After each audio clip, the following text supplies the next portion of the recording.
Hello everyone, this is Vindhyavashini and welcome to True IT Classes. I hope you all will be fine. I am very happy to announce that class 10 physics is going on from today onwards. So, let's start today's session with energetic quote. Yes. A little progress adds up to big result. आपके हर दिन के छोटे छोटे progress एक दिन आपको बहुत बड़ा result they. So, never stop trying, do your best. So, today we are going to start chapter 9, light. That is reflection and refraction of light. Okay? तो इस चैप्टर में हम क्या क्या स्टडी करेंगे? रिफ्लेक्शन के पूरे फिनोमेना को स्टडी करेंगे, उससे रिलेटेड प्रॉपर्टी को पूरी स्टडी करेंगे, फिर आते हैं किसमें? रिफ्रैक्शन में. ओके, तो यहाँ पर बात आती है, सबसे पहले चैप्टर का नाम है लाइट. तो लाइट क्या है वो समझ लेते हैं. Light enable us to see object from which it comes और from which it is reflected.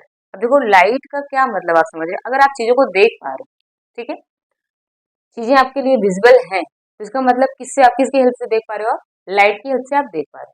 ठीक है, अभी डार्क रूम हो जाए, ठीक है, वहां पर कोई लाइट ना, कोई बल्ब ना, इलेक्ट्रिक बल्ब ना, तो आप क्या चीजों को देख पाते हो? नहीं. सेंसेशन तो है आपको, आपकी आईज की वजह से आप चीजें देख पाते हो, लेकिन देखने के लिए भी एक सोर्स चाहिए, लाइट सोर्स भी चाहिए ना, जिसकी वजह से आप चीजों को देख पाते हो. तो अब यहाँ पर क्या है, जैसे अब इसी मेरे ही रूम में क्या है, एक बल्ब जल रहा है, जिसकी वजह से बल्ब क्या हो रहा है, मेरे ऊपर रिफ्लेक्ट कर रहा है, उसकी लाइट जो आ रही है मेरे ऊपर रिफ्लेक्ट कर रही है, और ठीक है, और रिफ्लेक्ट करके आपको दिखाई दे रही है. ठीक है, तो यहाँ पे लाइट का क्या मतलब? Light enable us to see things. Light क्या करती है? हमें चीजों को देखने के योग्य बनाती है. And from which it comes और from which it is reflected. मतलब या तो जो जहां से आ रही है, बल्ब से आ रही है, तो वो भी है, ठीक है, या फिर कैसा हो जाए, इज रिफ्लेक्टेड, या बल्ब से आगे जैसे इसमें रिफ्लेक्ट की, रिफ्लेक्ट हुई, रिफ्लेक्ट बैक हुई, आपको दिखाई दी. ठीक है, दोनों ही चीजें. तो light enable us to see object from which it comes, जहां से ये आ रही है वो भी, या जहां से रिफ्लेक्ट हो रही है वो.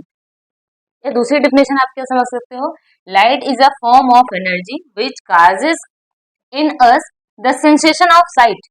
साइट का सेंसेशन जो कॉज करता है हमें, वो क्या है? लाइट. ठीक है, तो लाइट क्या है? लाइट एक एनर्जी का फॉर्म है, जिसकी वजह से, मतलब एनर्जी ही है, और उसकी हेल्प से हम क्या कर सकते हैं? हम चीजों को देख पाते हैं. ओके, अब जैसे साउंड भी क्या है? साउंड भी एक एनर्जी है. साउंड अगर मैं बोल रही हूँ तो ये क्या है? साउंड है. साउंड भी क्या है? एक एनर्जी का फॉर्म है, जिसकी वजह से आप सुन पाते हो. वैसे ही लाइट क्या है? लाइट भी एक एनर्जी का फॉर्म है, जिसकी वजह से आप चीजों को देख पाते हो. ठीक है, अब यहाँ पर बात आती है कि अब जो ऑब्जेक्ट होते हैं, सारे ऑब्जेक्ट तो ऐसा है नहीं वो लाइट इमिट करते हैं, जैसे हम ही, क्या हम लाइट थोड़ी इमिट कर रहे हैं, लेकिन मुझ पे लाइट पड़ रही है, वो रिफ्लेक्ट तो हो रही है. तो इस तरह से अगर लाइट के बेसिस पे देखा जाए ना, तो ऑब्जेक्ट दो तरह के हैं. ठीक है, ऐसा ऑब्जेक्ट जो लाइट को रिफ्लेक्ट कर रहा है वो, तो सारी जितने ऑब्जेक्ट है सब लगभग लाइट को रिफ्लेक्ट करते ही है. ठीक है, तो वो हो गए. और दूसरा क्या हो गया कि जो लाइट को खुद इमिट करते हैं. इस तरह से हमारे पास अगर लाइट के बेसिस पे देखें, दो तरह के ऑब्जेक्ट हैं. कौन कौन से हैं? Luminous object and non luminous object. ठीक है, अब ल्यूमिनस ऑब्जेक्ट क्या होते हैं? तो object which emits their own light, जो अपनी खुद की लाइट को इमिट करता है, वो किसमें आएंगे? आपके ल्यूमिनस ऑब्जेक्ट में आएंगे. तो यहाँ पर एग्जाम्पल में क्या है? सन, इलेक्ट्रिक बल्ब. सन से लाइट आ रही है तभी आपको चीजें दिखाई देती हैं डे में ना. फिर इलेक्ट्रिक बल्ब हो गया, इलेक्ट्रिक बल्ब आप ऑन करते हो, फिर आपको चीजें दिखाई देती हैं. ठीक है, और क्या है? ट्यूबलाइट भी हो, टॉर्च हो, कैंडल, इस तरह. ठीक है, तो ये क्या कर रही है? ये लाइट को, ये अपनी इनकी खुद की लाइट, ये अपनी लाइट को इमिट करती हैं, जिससे वो खुद भी दिखाई दे रही है, और साथ में जो आसपास की जो ऑब्जेक्ट रखे हैं वो भी दिखाई दे रहे हैं. जैसे फॉर एग्जाम्पल मैंने एक यहाँ पर एक ये एक तरह का, ये भी क्या हो गया? एग्जाम्पल हो गया क्या? किसका? ल्यूमिनस ऑब्जेक्ट का हो गया. अब अगर यहाँ पे मैं अंधेरा क्रिएट कर दूं, ठीक है, तो आपको क्या होगा? ये अभी तो यहाँ पे लाइट जल रही है, अगर मैं अंधेरा क्रिएट कर दूं तो इसकी लाइट में भी, ये अगर कोई भी ऑब्जेक्ट आप रखोगे, मान लो ये मैं मार्कर रख रही हूँ, ये दिखाई देगी. इसका मतलब क्या हो रहा है? यहाँ जो ये जो है ऑब्जेक्ट, ये क्या है? ये एक ल्यूमिनस ऑब्जेक्ट है, और जो इसकी लाइट है वो चारों तरफ स्कैटर हो रही है, और इनके आसपास में अगर मैं कुछ रखूंगी ना, तो वो दिखाई देंगे. और जो आसपास, मान लो ये रखा, मार्कर रखा है, तो जो आसपास में जो रखे मटेरियल होंगे वो क्या होंगे? वो नॉन ल्यूमिनस, क्योंकि ये इनकी लाइट तो है नहीं खुद की. ठीक है, ये इसकी वजह से ये दिखाई दे रहा है. ठीक है, ये इसकी वजह से ये दिखाई दे रहा है. इसका मतलब ये आ गया किसमें, ल्यूमिनस में, और ये किसमें आ गया आपका, नॉन ल्यूमिनस में। ओके, तो अब जैसे नॉन ल्यूमिनस के तो बहुत सारे एग्जांपल है ना, सारे एग्जांपल ही पढ़े पड़े। The object which do not emit their own light but only reflect scatter the light, मतलब ऑब्जेक्ट ऐसा है खुद की लाइट तो नहीं होती पर ये क्या रिफ्लेक्ट कर सकता है या स्कैटर कर सकता है लाइट को, कहाँ से, विच फॉल्स ऑन देम, जो कि उनके पड़ती है लाइट, ठीक है, are called non luminous object. जैसे बहुत सारे एग्जांपल हो गए, चेयर हो गया, टेबल हो गया, flower and trees, book, plants, human beings, मैं भी ना, मिरर, हाँ तुम भी, ठीक है। तो ये सब किसमें आ गए, नॉन ल्यूमिनस में आ गए। अब सबसे अगर आपको, चलो मैं एक और अच्छे से आपको समझाते हैं एग्जाम्पल की हेल्प से। मे बी ये फ्लावर हो गया, पता नहीं कौन सा है। अब यहाँ पर सनलाइट हो गई, ठीक है, अब सन से लाइट आएगी, ओके, और मान लो तुम यहाँ पर हो, ऑब्जर्व कर रहे हो, चलो थोड़ा सा और बना देते, ठीक है। अब इस फ्लावर को तुम ऑब्जर्व कर रहे हो, तो यहाँ से लाइट आएगी तो क्या करती है, ये फ्लावर क्या करता है, लाइट को स्कैटर कर देता है, रिफ्लेक्ट कर देता है चारों तरफ, और तुम यहाँ पर खड़े हो तो तुम्हें ये फ्लावर दिखाई देता है। क्यों दिखाई देता है, क्योंकि इस फ्लावर ने क्या किया, लाइट को रिफ्लेक्ट किया। तो ये फ्लावर किस में आ गया, नॉन ल्यूमिनस में, और ये सन किस में आ गया, ल्यूमिनस। आई थिंक अभी समझ आ गया होगा, ठीक है। अब यहाँ पे नोट पॉइंट क्या है, we can see the non luminous object because they reflect into our eyes. हम नॉन ल्यूमिनस ऑब्जेक्ट को क्यों देख पा रहे हैं, हम फ्लावर को क्यों देख पाते हैं, क्योंकि क्या होता है कि object, because they reflect into our eyes, क्योंकि वो क्या करते हैं, वो लाइट को हमारी आंखों पे क्या करते हैं, रिफ्लेक्ट करते हैं, ठीक है। समझ आ रहा है, चीजें हमें क्यों दिखाई देती हैं, क्योंकि वहां से किसी भी ऑब्जेक्ट पे अगर लाइट पड़ती है तो रिफ्लेक्ट बैक हो करके हमारी आईज तक पहुंचती है, हमें चीजें दिखाई देती हैं, ठीक है। चलो, तो अब कुछ प्रॉपर्टी पढ़ लेते हैं लाइट की, क्या प्रॉपर्टी ऑफ लाइट, ठीक है। लाइट की क्या क्या प्रॉपर्टी हो सकती है वो डिस्कस करते हैं, ठीक है। अभी 10th के अकॉर्डिंग आपकी जो छोटी मोटी प्रॉपर्टी वो हम पढ़ते हैं, बाकी बहुत डिटेल में आप 12th में पढ़ेंगे। तो फर्स्ट हमारा क्या है, light travels in a straight line. Light हमेशा कैसे ट्रेवल करती है, हमेशा स्ट्रेट लाइन में ट्रेवल करती है, ठीक है। अब इसका एक एग्जांपल हम समझ सकते हैं, जैसे अब बहुत धूप हो, ठीक है, और आप निकले घूमने के लिए, फिर क्या किया आपने, अम्ब्रेला का यूज किया। ये तो बहुत गंदा था अम्ब्रेला, फिर भी चलो बना लेते, ये हो गया हमारा अम्ब्रेला, इसका आपने यूज किया, ठीक है। अब क्या होता है, अम्ब्रेला हम जब लेते हैं तो यहाँ पर देखो, अब लाइट यहाँ पे फॉल हो रही है, ठीक है, सनलाइट फॉल हो रही है, ठीक है। तो अब जब लाइट यहाँ पर अम्ब्रेला पे यहाँ पे पड़ी तो ये क्या हुआ, रिफ्लेक्ट होके वापस चली गई, ठीक है। ऐसा कभी नहीं हुआ कि लाइट ऐसे आकर के ऐसे आपको धूप दे गई, ऐसे ना। तो जहां तक आपने अम्ब्रेला रखा है ना, वहां तक आपको एक शैडो बन जाता है जिसके अंदर आप रहते हो, ठीक है।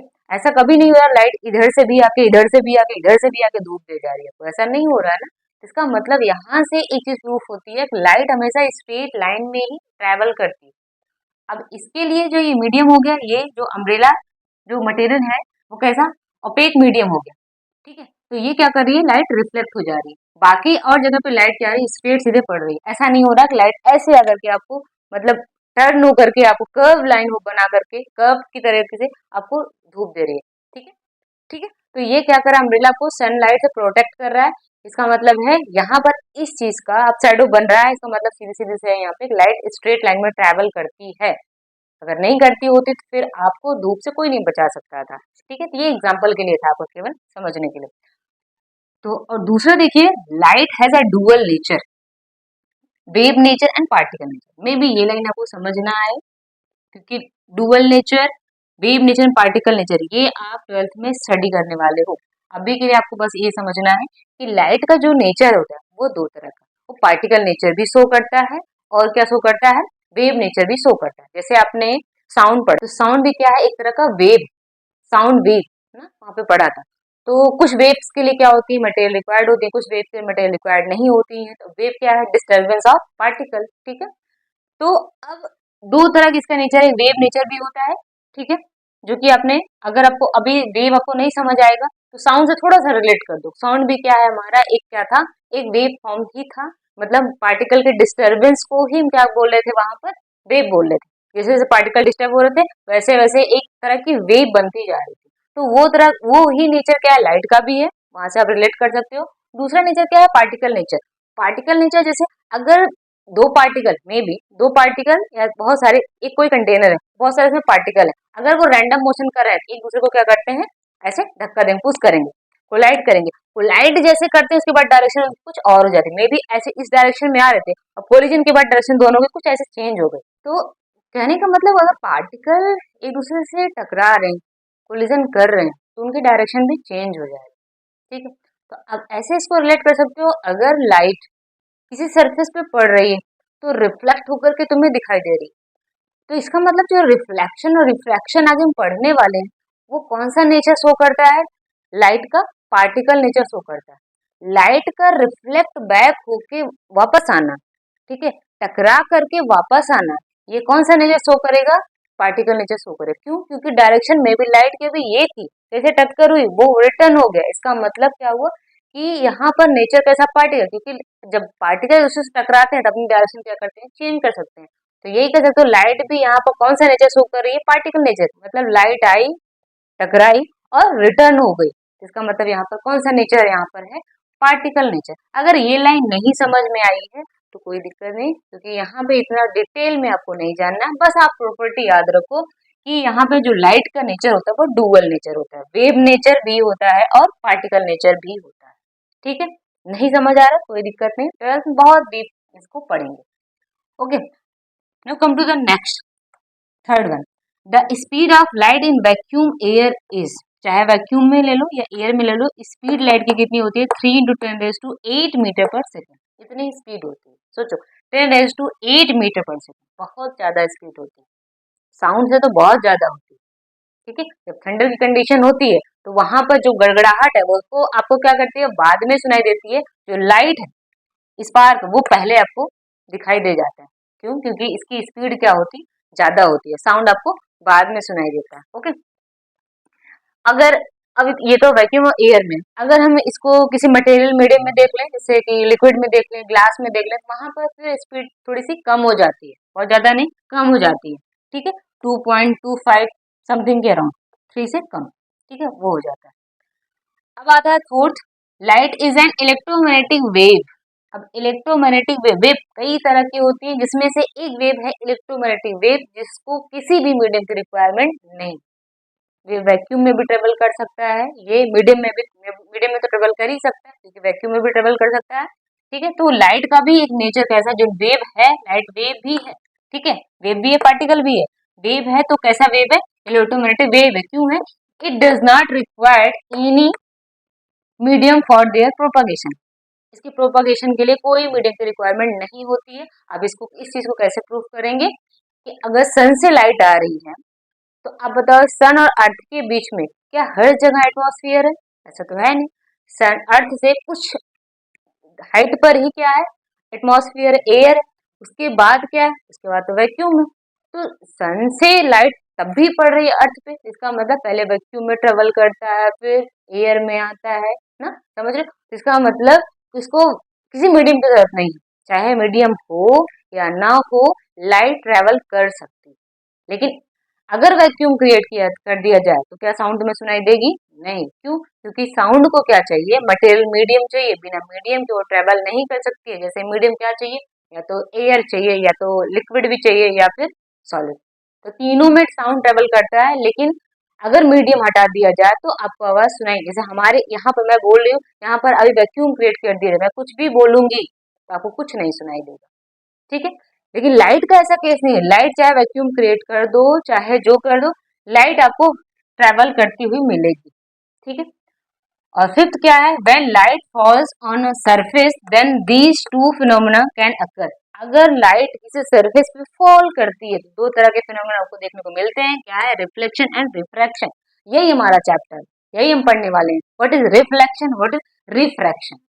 किसी सरफेस पे अगर लाइट पड़ी तो रिफ्लेक्ट हुई, वापस गई, बाउंस बैक हुई। और रिफ्रैक्शन मतलब उस मटेरियल मीडियम से होते हुए दूसरे मीडियम, एक मीडियम से आई दूसरे मीडियम में ट्रेवल कर गई, तो वो किस में आ जाएगा, रिफ्रैक्शन में आ जाएगा। तो बहुत डीपली स्टडी करने वाले हैं रिफ्लेक्शन और रिफ्रैक्शन, क्योंकि हमारा चैप्टर ही क्या है, रिफ्लेक्शन एंड रिफ्रैक्शन। तो आज तो इंट्रोडक्टरी पार्ट, केवल हमने इंट्रोडक्शन लिया लाइट का पूरा, ठीक है। नेक्स्ट लेक्चर में हम पढ़ेंगे रिफ्लेक्शन क्या, इसके लॉज क्या। थोड़ा सा चैप्टर लेंदी है तो डीप में स्टडी करेंगे। चलिए तब तक के लिए bye bye and take care.